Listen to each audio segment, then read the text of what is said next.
আমরা আমরা দুদক প্রধান কার্যালয়ের একটি অভিযোগের প্রেক্ষিতে আজ আমি দুর্নীতি দমন কমিশন সমন্বিত জেলা কার্যালয় পাবনা থেকে আঞ্চলিক পাসপোর্ট অফিসে একটি অভিযান পরিচালনা করি। এই অভিযান পরিচালনাকালে বিভিন্ন সেবা প্রার্থীদের আমরা তাৎক্ষণিকভাবে জিজ্ঞাসাবাদ করি। তারা বিভিন্ন হয়রানির কথা স্বীকার করেন। তারা একটা আবেদন করলে সেই আবেদনে যদি দালালের মাধ্যমে করে তাহলে অল্প সময়ের মধ্যে হয়ে যায়, আর দালালের মাধ্যমে না করলে তাহলে তাদের ভোগান্তি পোহাইতে হয়। এখানে আরেকটা জিনিস যেটা সবচেয়ে পেলাম, তারা বিকাশের মাধ্যমে লেনদেন করে।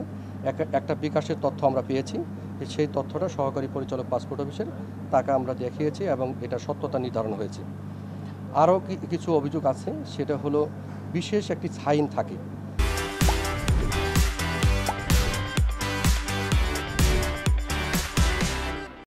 পাসপোর্টের যে আবেদনটা থাকে, এই আবেদনের মধ্যে একটা বিশেষ সাইন থাকে, যে সাইনগুলো দেখলে দ্রুত গতিতে পাসপোর্ট অফিসের যে অধীনস্থ যারা কর্মকর্তা কর্মচারীরা থাকে তারা করে দেয়।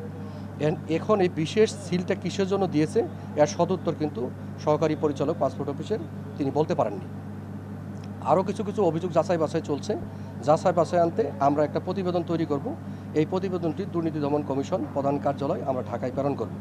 তার পরবর্তীতে দুদক প্রধান কার্যালয় থেকে যে সিদ্ধান্ত আমাদেরকে দিবেন, উক্ত সিদ্ধান্তের আলোকেই আমরা আইনগত ব্যবস্থা গ্রহণ করব।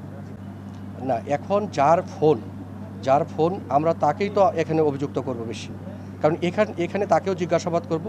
তিনি যদি এই টাকা কিভাবে ডিস্ট্রিবিউট করেছে, কিভাবে নিয়েছে, কার কাছ থেকে নিয়েছে, এটা আমরা যাচাই বাছাই করেই আমরা প্রতিবেদনে লিখব। এখানে কে দায়ী হবেন সেটা এখনও সুনির্দিষ্টভাবে বলা যাচ্ছে না।